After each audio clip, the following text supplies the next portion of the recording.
तो कहानी की शुरुआत होती है और हम एक बिल्कुल आलसी और निकम्मे लड़के को देखते हैं जिसको जिंदगी में सबसे प्यारा सिर्फ पैसा है और उसका नाम जियान है। जियान भागते हुए जॉब पर जा रहा था क्योंकि वो पहले ही काफी लेट हो चुका था और ये पहली बार नहीं था जब वो लेट था। उसका रोज का यही हाल है। जैसे तैसे जियान ऑफिस पहुंच जाता है, पर लेट आने के बाद भी कुछ देर काम करने के बाद वो फोन पर गेम खेलने लगता है। तभी जियान का बॉस उसके पीछे आ जाता है, पर जियान दिमाग से काफी तेज है और बॉस के आते ही स्क्रीन स्प्लिट कर देता है और ऐसा दिखाता है कि वो तो पूरी मेहनत से काम कर रहा है। जैसे ही ऑफिस का टाइम पूरा होता है, जियान जाने के लिए तैयार हो जाता है, पर तभी बॉस वापस उसके सामने आ जाता है और जियान को उसका काम पूरा करने को कहने लगता है। पर अब जियान के सब्र का बांध टूट चुका था और वो बॉस पर ही उल्टा चिल्लाने लगता है। ये देखकर तो ऑफिस में सभी जियान की तरफ ही देखने लगते हैं और सभी लड़कियां भी जियान की तारीफ करती थक नहीं रही थी। हालांकि ये सब सिर्फ जियान की सोच थी और असल में तो जियान भी सभी की तरह अपने बॉस से डरता है। अब जियान वापस टेबल पर आकर बैठ जाता है और काम करने लगता है। कुछ ही देर में जियान काम करते हुए काफी थक जाता है और उसके दोस्त का मैसेज आता है, पर जियान थकान की वजह से रिप्लाई तक नहीं कर पा रहा था और गलती से उसका फोन डस्टबिन में गिर जाता है। जियान डस्टबिन से फोन उठाने की कोशिश करता है, पर तभी कुछ मैजिकल चीज निकलती है और जियान को अपने साथ ले जाती है। अब हम देखते हैं जियान 10 साल पास्ट में आ चुका है और जियान का दोस्त योंग उसे कॉलेज के लिए उठा रहा था। तभी जियान की नींद खुलती है और वो समझ जाता है कि वो अपने कॉलेज टाइम में आ चुका है। तभी उसके सामने एक स्क्रीन आती है जिसमें जियान के बारे में हर बात लिखी थी। तभी एक असिस्टेंट आता है जिसका नाम रिचेस्ट है और जियान को पैसा डबल करने की स्कीम बताता है। ये सुनकर तो जियान काफी खुश हो जाता है। फिर रिचेस्ट उसे बताता है कि अगर वो कोई बिजनेस करता है और उसे लॉस होता है तो सिस्टम उसे पैसे देगा, जिससे जियान को तो प्रॉफिट ही होगा। पर जियान को कुछ समझ नहीं आता कि अगर वो लॉस में जाएगा तो सिस्टम उसे कैसे पैसे देगा। रिचेस्ट बताता है सिस्टम का काम ही उसे पैसे देना है और अगर जियान अपनी मर्जी से कहीं पैसे लगाएगा तो उसे कोई नहीं बचा सकता। ये सब बातें अब जियान के सर के ऊपर से जा रही थी, तो वो रिचेस्ट को बाद में आने को कहता है जब तक वो कुछ सोचेगा। अब जियान कंप्यूटर में देखने लगता है कि सबसे लॉस में जाने वाला बिजनेस कौन सा है। जियान को पता चलता है कि गेमिंग कंपनी में सबसे ज्यादा लॉस होते हैं क्योंकि किसी गेम का चलना काफी मुश्किल होता है।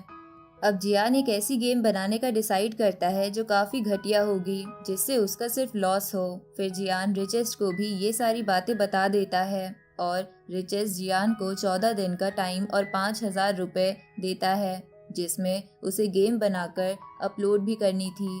तभी वहाँ योंग आ जाता है और जियान उसे बताता है कि वो दोनों मिलकर गेम बनाएंगे और बहुत सारे पैसे कमाएंगे। योंग एक वेबसाइट दिखाता है जिससे वो कोई भी नॉर्मल गेम बना सकते हैं। फिर काफी सोचने के बाद जियान रेसिंग गेम बनाने का डिसाइड करता है और गेम को इतना ज्यादा मुश्किल बनाता है कि कोई उस गेम को फिनिश कर ही ना पाए और बोर हो जाएगा।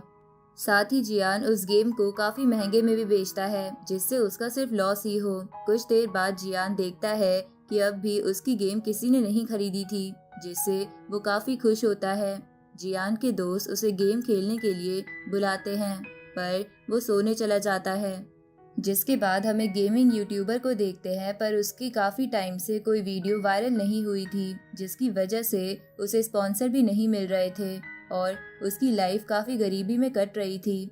तभी उसे जियान की बनाई गेम दिखती है और वो उसे खरीदकर खेलने लगता है, पर वो जीत ही नहीं पा रहा था क्योंकि उसे बनाया ही ऐसे गया था और इससे यूट्यूबर को काफी गुस्सा भी आता है। पर वो अपना मन शांत करके वापस खेलने बैठता है और काफी टाइम लगाने के बाद गेम फिनिश कर ही देता है। गेम फिनिश करने के बाद उसके सामने लिखा आता है कि कांग्रेट्स, उसने अपने 8 घंटे बर्बाद कर दिए हैं। ये देखकर तो यूट्यूबर का गुस्सा और बढ़ जाता है। अगले दिन जियान के सामने बैठे 2 लड़के उसी गेम के बारे में बात कर रहे थे जो उसने बनाई थी। ये सुनकर तो जियान जल्दी से भागकर घर जाता है और उसे पता चलता है कि उसके गेम के 8,000 से भी ज्यादा डाउनलोडर हो चुके हैं और जियान को बस ये लग रहा था अगर इससे थोड़ा भी प्रॉफिट हो गया तो उसके सारे पैसे डूब जाएंगे। असल में उस यूट्यूबर ने गेम को रोस्ट किया था, जिसकी वजह से सभी लोग एक बार गेम खेलकर देखना चाहते थे कि ऐसा क्या है उस गेम में।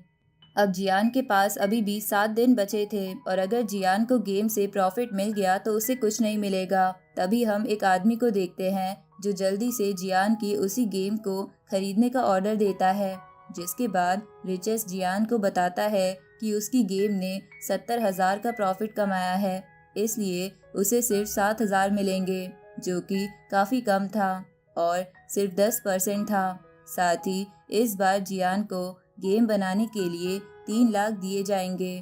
पर ये सुनकर जियान काफ़ी परेशान हो जाता है, क्योंकि पिछली बार उसे काफ़ी कम पैसे मिले थे। फिर भी उसकी गेम इतना चल गई और अब की बार तो उसे 3 लाख रुपए मिल रहे हैं, तो वो बेकार गेम कैसे बनाएगा। जिसके बाद जियान अपने दोस्तों के साथ गेम खेलने लगता है, पर वो सभी सामने वाली टीम से हार जाते हैं और सभी इसका जिम्मेदार योंग को ठहराते हैं। उस टाइम तो जियान के दिमाग में कुछ नहीं आता, पर रात में सोते हुए उसे लगता है कि अगर योंग उसके लिए कोई गेम बनाएगा तो वो गेम ज़रूर काफ़ी बुरी बनेगी। अब अगले दिन जियान योंग के पीछे पड़ जाता है, जिससे योंग काफ़ी डर भी गया था कि जियान उसके साथ ऐसा अजीब बर्ताव क्यों कर रहा है। फिर जियान योंग को बताता है कि वो उसके साथ मिलकर गेम बनाना चाहता है, पर योंग इस आइडिया को भूल जाने की कहता है, क्योंकि गेम का फेमस होना इतना आसान नहीं है। फिर जियान योंग को बता ही देता है कि उसने ही वो कार वाली गेम बनाई थी और उससे 3 लाख रुपए भी कमाए हैं और अब वो उनसे एक और गेम बनाना चाहता है। ये सुनकर तो योंग तुरंत ही जियान के साथ काम करने के लिए मान जाता है। योंग बहुत सारी बुक ले आता है जिससे वो अच्छी गेम बना सके, पर जियान सोच रहा था इसकी कोई ज़रूरत नहीं है, क्योंकि उसे तो बेकार गेम चाहिए। अगले दिन योंग तो सो रहा था, पर जियान सोच रहा था कि उसे कैसी गेम बनानी चाहिए। काफ़ी सोचने के बाद जियान मोबाइल गेम बनाने का डिसाइड करता है और एक बेकार गेम बनाने के लिए जियान को काफ़ी रिसर्च करनी पड़ती है। फिर जियान को पता चलता है कि गेमिंग की दुनिया में एक कोड गेम काफ़ी चल रही है और बहुत सारी कंपनी ने उस कोड की कॉपी बनाने की कोशिश की है, पर किसी की कॉपी नहीं चल पाई। जियान डिसाइड करता है कि वो भी वैसा ही कोड गेम बनाएगा, क्योंकि जिसने भी वो गेम बनाए थे किसी का कुछ प्रॉफिट नहीं हुआ था। उस आदमी को भी पता चल जाता है कि जिसने वो कार गेम बनाई थी अब वो एक कोड गेम बना रहा है, पर उस आदमी का असिस्टेंट कहता है कि उसे नहीं लगता ये गेम चलेगा, क्योंकि बहुत लोग पहले ही कोशिश कर चुके हैं पर किसी को प्रॉफिट नहीं मिला। अब वो आदमी अपने असिस्टेंट को काम से निकाल देता है और कहता है कि वो किसी क्रिएटर के टैलेंट पर शक कैसे कर सकता है। योंग जियान से कहता है कि उन्हें किसी ऐसे बंदे को हायर करना होगा जो उनके लिए कैरेक्टर बना सके। जियान तो ये नहीं चाहता था, क्योंकि उसका मिशन बेकार गेम बनाना था, पर योंग के कई बार कहने की वजह से उसे बात माननी पड़ती है। फिर वो दोनों ऑनलाइन जिन नाम के लड़के का इंटरव्यू लेते हैं और उसे बताते हैं कि उन्हें 50 कैरेक्टर डिज़ाइन कराने हैं और जियान उसे इस काम के काफ़ी अच्छे पैसे देता है, क्योंकि जियान को ज़्यादा से ज़्यादा खर्चा करते चलना था। जिसके बाद हम देखते हैं कि उनकी गेम लॉन्च हो जाती है, पर ज़्यादा लोगों ने डाउनलोड नहीं की थी, साथ ही काफ़ी बेकार रिव्यू भी आ रहे थे। ये देखकर योंग कहता है कि हो सकता है उनके अपोनेंट ने उनकी गेम पर बेकार रिव्यू डलवा रहे हो। योंग उनका रिप्लाई करने लगता है, पर जियान उसे रोक देता है और कुछ ना करने की कहता है। योंग को लग रहा था जियान कितना अच्छा है, उसने गेम में इतना पैसा लगाया है, फिर भी वो कितना शांत है। पर वहीं जियान के मन में लड्डू फूट रहे थे और वो उस इंसानों को दुआ दे रहा था जो गेम पर बेकार रिव्यू दे रहे थे। जिन और उसके दोस्त भी उस गेम को देखते हैं और उन्हें वो गेम काफ़ी अच्छी लगती है, पर वो देखते हैं गेम लोगों तक नहीं पहुंच रही है। जिन योंग के पास कॉल करता है और पूछता है ये सब क्या हो रहा है, गेम के अंदर सब इतना सस्ता क्यों है और वो गेम को प्रमोट क्यों नहीं कर रहे। योंग बताता है जियान ने ये गेम पैसा कमाने के लिए नहीं बनाई, उसने गेम लोगों के लिए बनाई है, पर गेम बनाने में सारे पैसे खर्च हो गए।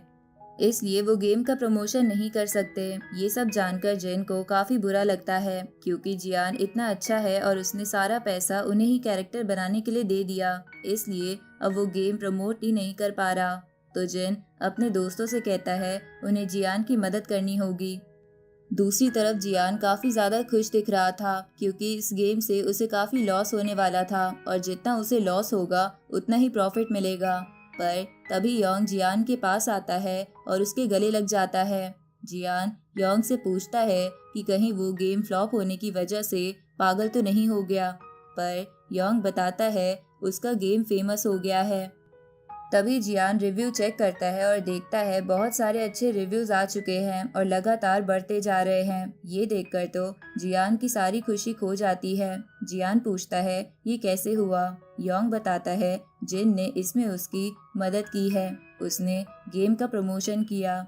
जियान साइड में जाकर जिन के पास कॉल लगाता है और उससे पूछता है उसने ये क्या और क्यों किया। जिन बताता है उसे बुरा लग रहा था क्योंकि कैरेक्टर बनाने के लिए उन्हें इतनी पेमेंट ली थी। जियान के पास प्रमोशन के लिए पैसे ही नहीं बचा, इसलिए उसने प्रमोशन कर दिया और अगर जियान की गेम अच्छी चलेगी तो उनके पास भी कस्टमर आएंगे, इसलिए इसमें उनका भी फायदा है। अब जियान ज्यादा कुछ कह भी नहीं सकता था, इसलिए वो काफी बुरी तरह से थैंक्स कहता है। इधर योंग भी खुश था पर वो पता कर रहा था कि उनकी गेम पर नेगेटिव रिव्यू कैसे आए क्योंकि किसी गेम के साथ ऐसा नहीं होता कि लॉन्च होते ही नेगेटिव रिव्यू आने लगे। अब हम उसी आदमी को देखते हैं जिसे पहले देखा था और जियान ने उसी की गेम की कॉपी करके उससे अच्छी गेम बना दी थी, जिसकी वजह से उस आदमी को लग रहा था कि जियान उसे चैलेंज कर रहा है। अब वो आदमी कहता है कि वो जियान की कंपनी खरीद कर रहेगा। इधर जियान का क्लोजिंग डे आ जाता है और रिचेस जियान के पास आता है और बताता है उसे लॉस हुआ है। जियान को पता चलता है कि उसकी गेम ने 5 लाख की अर्निंग की है और सिर्फ 5,000 मिलेंगे। ये जानकर जियान को काफी दुख होता है क्योंकि 5 लाख मिलने वाले को सिर्फ 5,000 मिल रहे हैं। अब रिचेस बताता है कि जियान को अगली गेम बनाने के लिए 5 लाख दिए जाते हैं। ये सुनकर तो जियान बिल्कुल ही परेशान हो जाता है क्योंकि गेम का बजट जितना ज्यादा होगा उसका फ्लॉप होना उतना मुश्किल होगा। ली जियान के पास कॉल लगाता है पर वो कॉल योंग उठाता है और वो जियान को भी कनेक्ट कर लेता है। ली जियान की कंपनी खरीदने के लिए 20 लाख से भी ज्यादा का ऑफर देता है पर योंग मना कर देता है और उल्टा ली से कहता है कि अगर उसे इन्वेस्टमेंट के लिए पैसे चाहिए हो तो उनसे मांग ले। ये सुनकर तो ली काफी गुस्से में आ जाता है और पहली बार उसे कोई राइवल मिला था क्योंकि ली काफी बड़ा गेम डेवलपर है। आज तक कोई ली से टक्कर लेने की हिम्मत नहीं कर पाया। फिर जियान और योंग खाना खाने आए होते हैं और उन्हें पता चलता है कि गेम बनाने के लिए एक नई टेक्नोलॉजी आई है। योंग ये सुनकर काफी खुश हो जाता है और उस टेक्नोलॉजी को गेम बनाने के लिए यूज करने की कहता है, पर जियान ऐसा नहीं चाहता था क्योंकि उसे बेकार गेम बनानी थी। पर जियान के दिमाग में आता है अगर ये टेक्नोलॉजी नई है तो अभी लोगों को सही से यूज करना नहीं आता होगा और ऐसे जरूर कुछ बेकार ही बनेगा। तो जियान उस टेक्नोलॉजी को यूज करने के लिए मान जाता है और अब वो लोग अपने लिए कोई असिस्टेंट ढूंढने निकल जाते हैं क्योंकि काम काफी बढ़ता जा रहा है और वो दोनों अकेले इतना काम हैंडल नहीं कर सकते। अब हम एक ली नाम की लड़की को देखते हैं जो स्टूडियो में काम करती है पर वो काम छोड़ देती है क्योंकि वो किसी ऐसे इंसान के अंडर काम करना चाहती थी जो सिर्फ प्रॉफिट के लिए गेम ना बनाता हो। जियान भी उसी कंपनी में आया था क्योंकि उसका काम लोगों को उनकी ज़रूरत के हिसाब के लोगों से मिलवाना है। तो जियान लॉर को बताता है उन्हें उनका काम संभाल ले ऐसा इंसान चाहिए। लॉर उन्हें एक लूरू नाम की लड़की की फोटो दिखाते हुए बताता है कि ये उनके लिए काफ़ी अच्छे से काम कर सकती है और जियान भी ज़्यादा ना सोचते हुए हाँ कर देता है। फिर वो जाने लगते हैं और जियान लीन को देखता है जो उसी की गेम देख रही थी। तो जियान उसके पास जाकर कहता है ये गेम बेकार है, पर ये सुनकर लीन गुस्से में आ जाती है और जियान को सुनाने लगती है ये गेम काफी अच्छी है और गेम ओनर ने लोगों के लिए गेम बनाई है ना कि पैसे कमाने के लिए। फिर जियान वहां से चला जाता है और लॉर्ड लीन के पास आता है। लीन उससे कहती है कि उसे इस गेम के क्रिएटर के साथ काम करना है, जिस पर लॉर्ड बताता है जिससे अभी उसने बहस की वही उस गेम का क्रिएटर है। ये सुनकर तो लीन काफी हैरान हो जाती है और भागते हुए जियान के पास जाती है, पर जियान वहां से जा चुका था। जिसके बाद जियान लूरू से मिलता है, पर जियान को पता तक नहीं था कि उसे किसी को अपॉइंट करते हुए कैसे सवाल पूछने चाहिए, क्योंकि उसने आज तक किसी को अपॉइंट नहीं किया था। फिर जियान बिना ज्यादा कुछ पूछे लूरू को अपॉइंट कर लेता है और उसे बताता है कि अभी उसके पास कोई ऑफिस नहीं है। ये सुनकर लूरू हैरान हो जाती है, क्योंकि काम शुरू करने के लिए उन्हें ऑफिस की जरूरत होगी। फिर जियान वहाँ का सबसे महंगा ऑफिस रेंट पर ले लेता है, क्योंकि उसे ज्यादा से ज्यादा पैसे खर्च करने थे, जिससे उसे गेम पर ज्यादा पैसे ना लगाने पड़े और बेकार गेम बने। फिर उस महंगी जगह को रेंट पर लेने के बाद जियान काफी महंगा फर्नीचर भी लगवाता है। हालांकि लूरू जियान को सलाह देती है कि शुरुआत में वो सस्ती चीजों से काम चला सकते हैं, पर जियान हर चीज काफी अच्छी वाली लगवाता है। फिर लूरू बताती है उन्हें कुछ और लोगों को हायर करना चाहिए जो उनकी गेम बनाने में मदद करेंगे और सिर्फ उनके लिए काम करेंगे। अब जियान के दिमाग में चल रहा था कि उसे बेकार काम करने वाले लोग चाहिए जो काम ना जानते हो, पर उसके पास उन्हें हायर करने की कोई वजह भी होनी चाहिए। अब जियान अपने दोस्त बेल के पास आ जाता है, जो काफी बड़ा गेम एडिक्ट है और वो पूरा दिन सिर्फ गेम खेलता रहता है, जिसकी वजह से उसे हर जॉब से निकाल दिया जाता है। जियान उसके पास आ जाता है और उसे अपनी कंपनी में गेम डेवलपर की पोस्ट पर हायर करने की कहता है, पर बेल बताता है उसे गेम डेवलपिंग में बिल्कुल एक्सपीरियंस नहीं है, पर फिर भी जियान उसे ज्वाइन होने को कहता है, जिसकी वजह से बेल को जियान एक स्कैमर लग रहा था। पर जियान बहुत सारे पैसे बेल की एडवांस सैलरी के नाम पर रख देता है, जिससे बेल को यकीन हो जाता है कि जियान सच कह रहा है। बेल मान जाता है और जियान चला जाता है। जियान के जाने के बाद बेल रोने लगता है, क्योंकि वो हमेशा से एक गेम डेवलपर बनना चाहता था और अब उसका सपना सच हो रहा है। इसलिए वो दिन रात लगाकर अच्छा काम करने की कसम खाता है। जियान अपने ऑफिस जाकर एक होंग नाम के लड़के को काम पर रख लेता है और तभी लीन भी वहां आ जाती है और लीन से कुछ बात करने के बाद जियान उसे भी जॉब पर रख लेता है। जिसके बाद हम देखते हैं सभी एम्प्लॉय काम के नाम पर पूरा दिन सिर्फ गेम खेलते थे और जियान उन्हें कोई काम नहीं देता था, जिसकी वजह से वो काफी बोर भी हो चुके थे। पर बेल कहता है कि जियान उनसे इसलिए गेम खिलवा रहा है जिससे उन्हें फेमस गेम्स के हर एक ग्लिच के बारे में पता चल जाए, जिससे वो बिना ग्लिच वाली गेम बना सके। वहीं जियान अपने ऑफिस में आराम से बैठा था और उसके पास कोई काम नहीं था। तभी वो सोचने लगता है कि उसे कैसा गेम बनाना चाहिए। तभी वो टीवी पर कुछ लोगों को लड़ते हुए देखता है, तो वो एक शूटिंग गेम बनाने का डिसाइड करता है। अब जियान सभी एम्प्लॉय के पास आ जाता है और उन्हें बताता है कि वो शूटिंग गेम बनाने वाले हैं।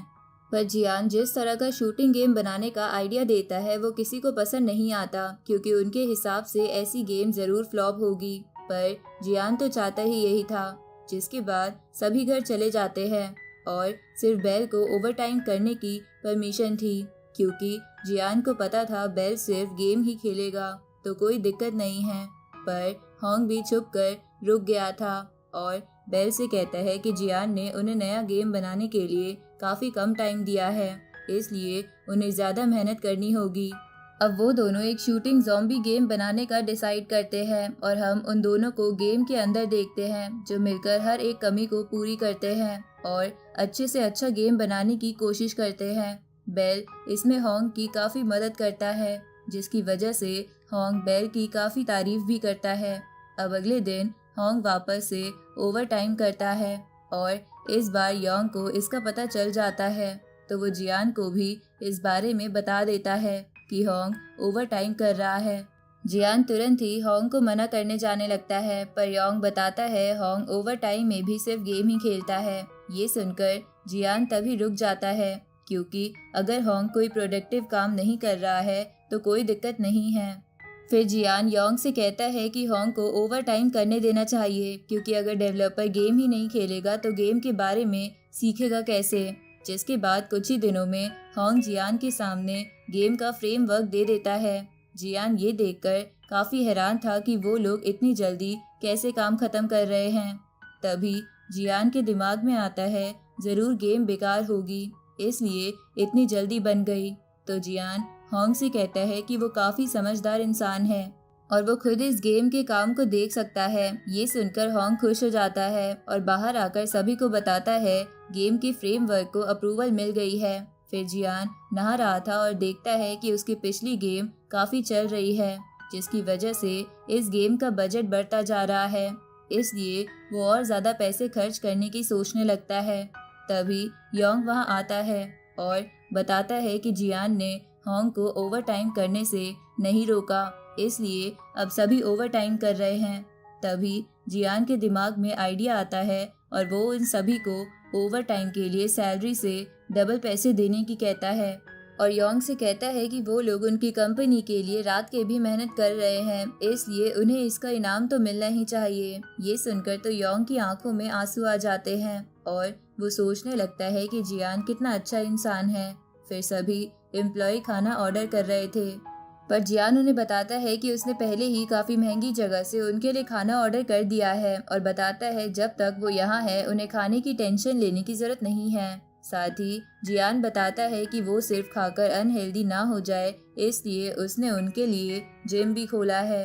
असल में जियान का प्लान था कि वो लोग आधा टाइम खाना खाएंगे और आधा टाइम जिम करेंगे, जिससे गेम बनाने के लिए ज़्यादा टाइम होगा ही नहीं तो गेम तो बेकार बनेगी ही, साथ ही उसके पैसे भी खर्च हो रहे हैं। पर अब भी जियान टेंशन में था क्योंकि पिछली गेम से काफ़ी ज़्यादा पैसा आ रहा था और उसे समझ नहीं आ रहा था कि पैसा कहाँ खर्च करना चाहिए।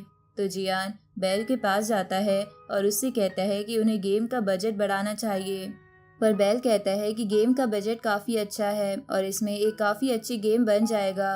पर जियान बेल से कहने लगता है कि उसने दुनिया का सबसे अच्छा गेम बनाने का वादा किया था और अगर वो बजट के बारे में सोचता रहेगा तो उतना अच्छा गेम नहीं बन पाएगा। इसलिए जियान उससे पूछता है उसे किस चीज़ की ज़रूरत है। तब थोड़ा सोचने के बाद बेल बताता है अगर उनका गेम अच्छा चल गया तो उन्हें सर्वर की ज़रूरत पड़ेगी, पर वो काफ़ी महंगे होते हैं और शायद एक अच्छा सर्वर 5 लाख से भी ज़्यादा का आएगा।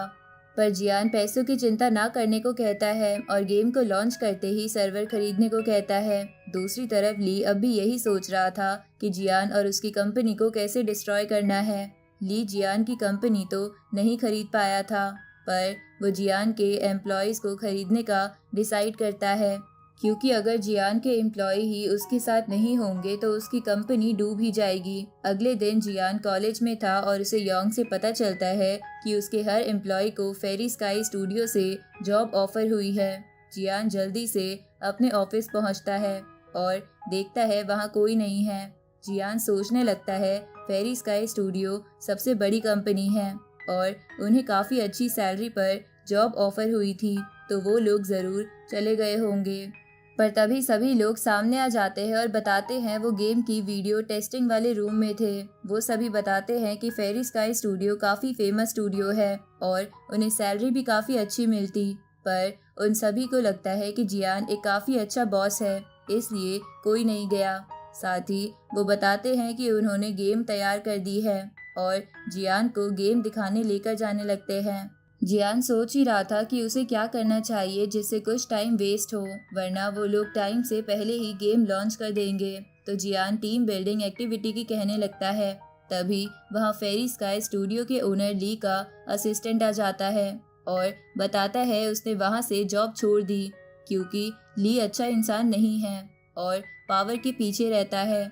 जियान को ज़्यादा कुछ समझ नहीं आ रहा था, पर बाकी पूरी कंपनी उस आदमी को पसंद नहीं करती थी क्योंकि उसने ही उन्हें जॉब ऑफर की थी। तो जियान उसे रिजेक्ट कर देता है और जॉब नहीं देता।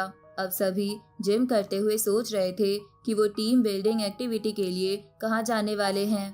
तभी लीन कहती है कि वो पहले फेरी स्काई स्टूडियो में काम करती थी, इसलिए वो उसी कंपनी में टूर के लिए जाना चाहती है। ये बात जियान भी सुन लेता है और वहीं जाने की कहता है, पर लीन बताती है वहां जाने की फीस काफी ज्यादा लगती है, इसलिए उन्हें वहां नहीं जाना चाहिए। लेकिन जियान तो जाना ही इसलिए चाहता था क्योंकि वहाँ ज्यादा पैसे लगेंगे।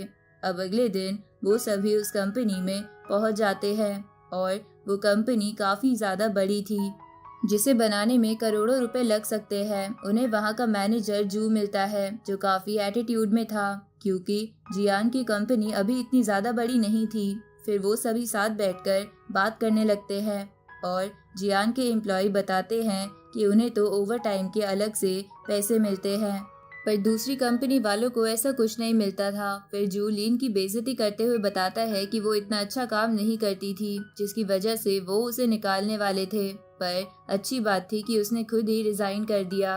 अब जियान लीन को उनकी कंपनी के बारे में कुछ बताने को कहता है और लीन जियान की बनाई पहले वाली गेम्स के बारे में बताने लगती है कि कैसे उन गेम्स ने कई लोगों की जिंदगी सुधार दी।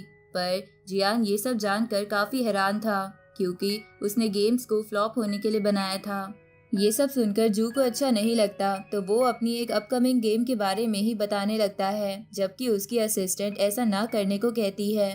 पर जू कहता है कि उनकी गेम काफी ज्यादा हाई टेक होने वाली है और जियान जैसों की कंपनी उसकी नकल नहीं कर सकती। फिर जू उन्हें नीचा दिखाने के लिए आने वाली गेम के बारे में हर बात बता देता है, पर अब भी जियान के चेहरे पर बिल्कुल हैरानी नहीं दिख रही थी, जिसकी वजह से जू काफी गुस्से में आ जाता है। पर असल में जियान सोच रहा था कि फेरी स्काई स्टूडियो वालों की गेम इतनी अच्छी है तो जियान की गेम चलने का सवाल ही नहीं आता।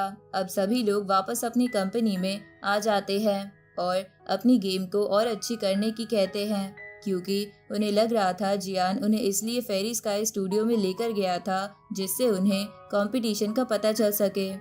और साथ ही फेरी स्काई स्टूडियो की गेम भी उसी दिन लॉन्च हो रही है जिस दिन उनकी गेम लॉन्च होगी। अब गेम लॉन्च हो जाता है पर वो इतना ज़्यादा नहीं चल रहा था और उन्हें पता चलता है कि जियान ने मार्केटिंग पर बिल्कुल पैसे खर्च नहीं किए हैं, लेकिन वो लोग जियान पर शक भी नहीं कर सकते थे और सोचने लगते हैं कि उन्हें खुद कुछ करना होगा। तभी बेल क्विन नाम के स्पोर्ट प्लेयर के बारे में बताता है जो काफ़ी फेमस है और अगर उसे उनकी गेम पसंद आ गई और उसने प्रमोट कर दी तो उनकी गेम ज़रूर चलेगी। जिसके बाद हम देखते हैं क्विन उस गेम को खेल रहा था और शुरुआत में उसे वो गेम ज़्यादा पसंद नहीं आती, पर जैसे जैसे वो गेम खेलता है उसका इंटरेस्ट बढ़ता चला जाता है और आखिर में वो गेम उसे काफ़ी पसंद आती है। जियान की कंपनी के लोग क्विन को इनवाइट करते हैं और क्विन आता भी है और बताता है उनका गेम परफेक्ट है और काफ़ी नया भी है। साथ ही वो बताता है कि फेरी स्काई स्टूडियो वालों का गेम इतना खास नहीं है, वो नॉर्मल ही है। क्विन सामने से ही उनका गेम प्रमोट करने को कहता है क्योंकि वो चाहता था कि इतना अच्छा गेम दूसरों तक भी पहुंचे। इधर ली जू पर चिल्ला रहा था क्योंकि उनकी गेम फ्लॉप हो गई थी और काफ़ी बेकार रिव्यू आ रहे थे। जू के पास इसका कोई जवाब नहीं था।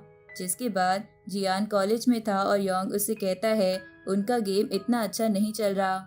ये सुनकर तो जियान मन ही मन काफी खुश होने लगता है, पर योंग कहता है हो सकता है उनका गेम फेमस हो चुका हो। ये सुनकर तो जियान जल्दी से ऑफिस की तरफ भागता है। जियान ऑफिस पहुंच जाता है और सभी को देखकर ऐसा नहीं लग रहा था कि उनका गेम अच्छा चल रहा है। तभी वो लोग जियान को सरप्राइज करते हैं और बताते हैं उनका गेम पहले ही वायरल हो चुका है। जियान को समझ नहीं आ रहा था कि ये कैसे हुआ, तो वो सभी बताते हैं कि क्विन ने उनके गेम को प्रमोट किया जिसकी वजह से ये हो पाया।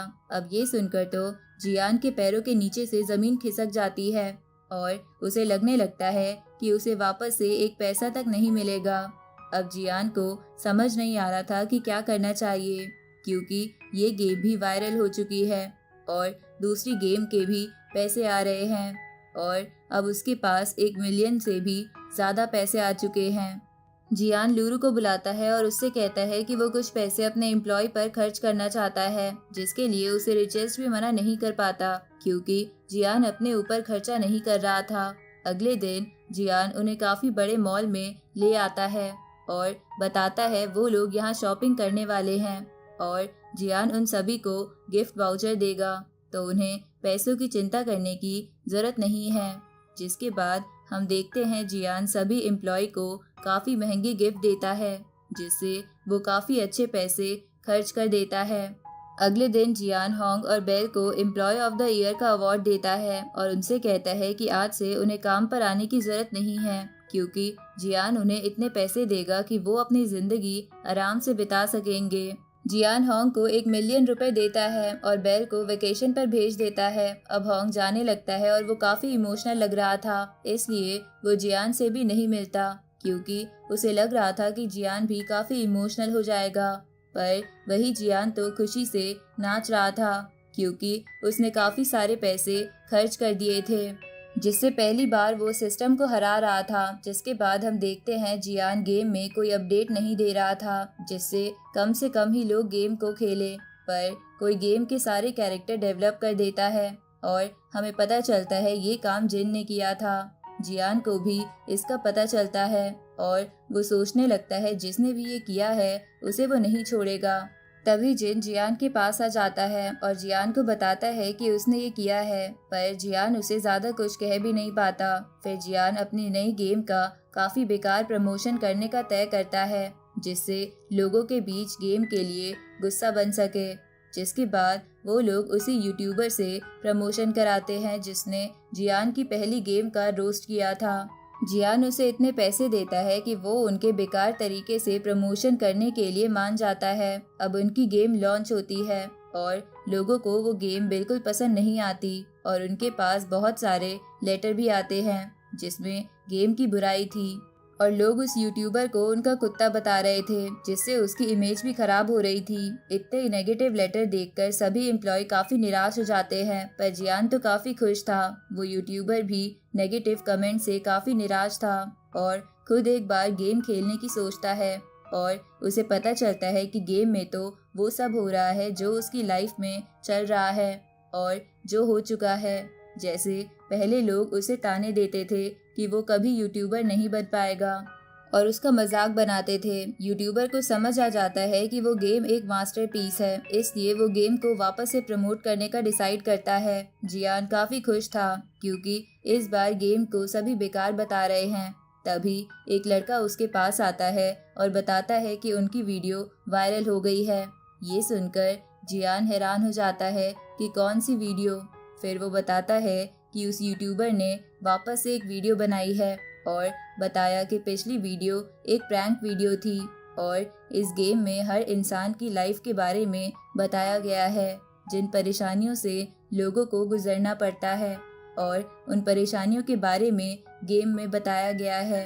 ये देखकर तो जियान काफी दुखी हो जाता है और उस यूट्यूबर पर केस करने की कहता है। सभी एम्प्लॉय भी काफी खुश थे क्योंकि हर न्यूज चैनल पर उनकी ही गेम की बात चल रही थी और हर जगह तारीफ हो रही थी। इस सब से परेशान होकर जियान बाहर चला जाता है और उसके पास ली का कॉल आता है और ली जियान से कहता है कि इस बार तो वो बच गया, पर वो काफी जल्दी उसकी कंपनी को खत्म कर देगा। ये सुनकर तो जियान खुश हो जाता है क्योंकि इससे उसका ही फायदा है। तभी रिचेस जियान के सामने आता है और उसे बताता है कि अब से उसे एक नया मिशन दिया जाएगा जिसमें उसे प्रॉफिट का 10% मिलेगा और उसे गेम बनानी होगी